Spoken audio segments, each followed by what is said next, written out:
नाम का आश्रय लेने वाले के भीतर धाम प्रकट हो जाता है। एक छोटी सी बात आपको बताएं। भाई श्री हनुमान प्रसाद जी पोद्दार, जिनकी कृपा शक्ति को प्राप्त करके पूज्य श्री बाबूजी ने गोलोकवासी श्री मुरलीधर जी मल्होत्रा जी ने नाम की गंगा में न जाने कितने जीवों को डुबा दिया। आज आप लोग कीर्तन करते तो मन बहुत प्रसन्न होता है। 45। वाह वाह।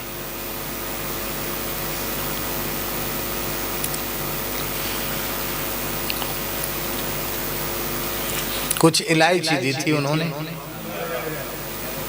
और वो इलायची की सुवास आज भी फैल रही है।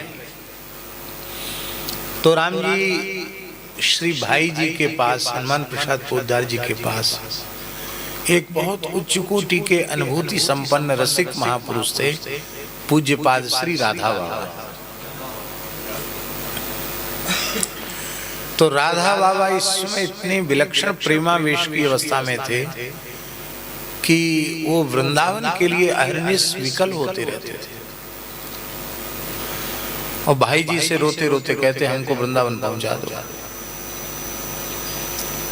अब उनकी स्थिति इतनी विचित्र थी कि वो उनको पहुंचाना बहुत कठिन था। वहां तक वो अकेले नहीं जा सकते थे,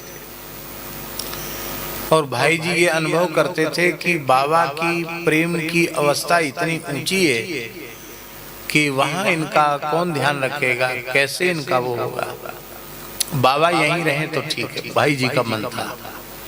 तो किसी न किसी बहाने से श्री भाई जी श्री हनुमान प्रसाद पोद्दार जी बाबा को रोक लेते। एक दिन बाबा थोड़े मान में आ गए।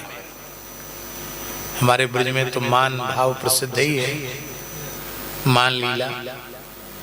बाबा मान कर गए भाई जी से, बोले तुम झूठ बोलते हो कि हम भेज देंगे भेज देंगे भेज देंगे। कितना लंबा समय बीत गया, आपने हमको वृंदावन नहीं भेजा, अब हम चले जाएंगे, अब हम किसी की नहीं सुनेंगे, आपकी भी नहीं सुनेंगे, चले जाएंगे। भाई जी हंसे, बोले कब जाएंगे आप? बोले कल चले जाएंगे। कहा कैसे जाओगे? तो स्वामी जी बोले आप हम जानते हैं, हम पैसा छूते नहीं है, हमने टिकट कराया नहीं, इसलिए आप सोच रहे हैं कि हमने टिकट नहीं कराया तो आप कैसे जाओगे वृंदावन? तो हमारे पैर तो हैं। तो भाई जी ने पूछा वृंदावन का रास्ता जानते हो? बोले हम पूछ लेंगे, जहां भटकेंगे वहां पूछ लेंगे, भैया वृंदावन किधर है, चले जाएंगे, वृंदावन चले जाएंगे। तो कब जाएंगे? कल बस सवेरे होते होते हम निकल जाएंगे यहाँ से। हमारी आपको दंडवत, राधे श्याम, और कल हम सवेरे वृंदावन के लिए प्रस्थान करेंगे। तो भाई जी ने हंस करके कहा देखते हैं आप कैसे वृंदावन जाते हो। बोले आप देखते रह जाना, हम चले जाएंगे। बाबा ने क्या कहा? आप देखते रह जाना, आपको लोग बता देंगे कि बाबा चले गए, हम तो एकदम भोर में निकल जाएंगे। रात्रि को जब बाबा अतिशय विकल हुए तो साक्षात श्री कृष्ण उनके सामने प्रकट हो गए। बार बार बाबा के सामने ठाकुर जी आते थे। बाबा बोले क्यों रो रहे हो? वृंदावन के लिए रो रहे हो? तुम भाई जी को नहीं पहचानते हो।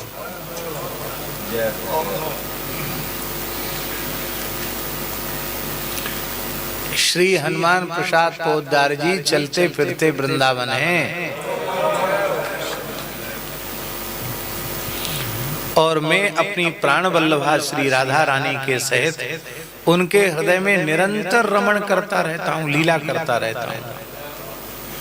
भाई जी का हृदय वृंदावन बन गया है, वे चलते फिरते वृंदावन हैं। तो वृंदावन को छोड़कर चलते फिरते वृंदावन, बतराते भय वृंदावन, जो बात करता है वृंदावन, उसको छोड़ के और कहीं जाना चाहते हो?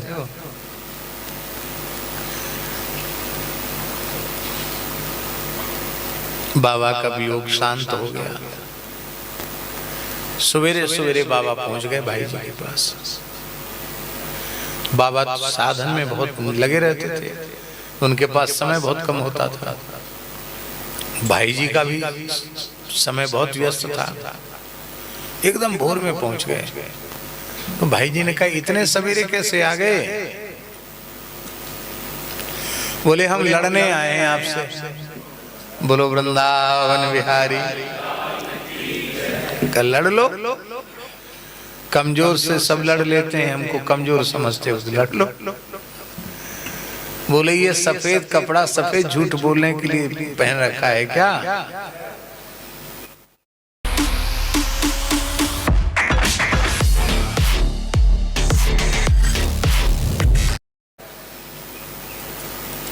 भाई जी हंसे, बोले किस लिए?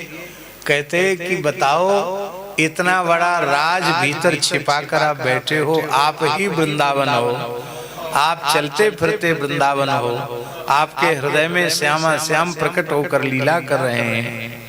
तो भाई जी में तो आत्मसंगोपन बहुत ज्यादा। भाई जी कहने लगे आपकी बुद्धि खराब हो गई है, आप क्या इधर उधर की बातें, भजन छोड़ करके क्या इधर उधर की बातें आप करते हो? तो बोले अब हमें समझ में आ गया आपको लोग पोद्दार महाराज क्यों कहते हैं, क्योंकि महाराज आपने भीतर छिपा के रखा है। राज कहते ना, राज कहते ना रहस्य को, महाराज महान रहस्य आपने भीतर छिपा रखा है। तो अब आप सुन लीजिए, आप कितना भी झुठलाइए। बोले आपको किसने कह दिया?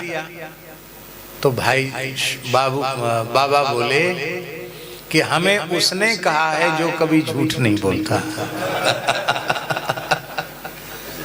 क्या कहा? श्री कृष्ण ने कहा है।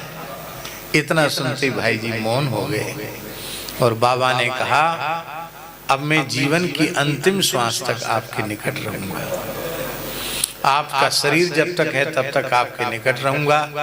कथनचित आप हमसे पहले चले जाते हैं ठाकुर जी की सन्निधि में, तो जहां आपके शरीर का संस्कार होगा वहीं अंतिम श्वास तक हम रहेंगे। और यही कारण है कि भाई जी का शरीर शांत होने के बाद उनका संस्कार गीता वाटिका में इसीलिए करना पड़ा, क्योंकि कोई नहीं चाहता था कि बाबा जीवन भर तो यहाँ गीता वाटिका में रहे, अब स्मशान में जाकर के रहेंगे।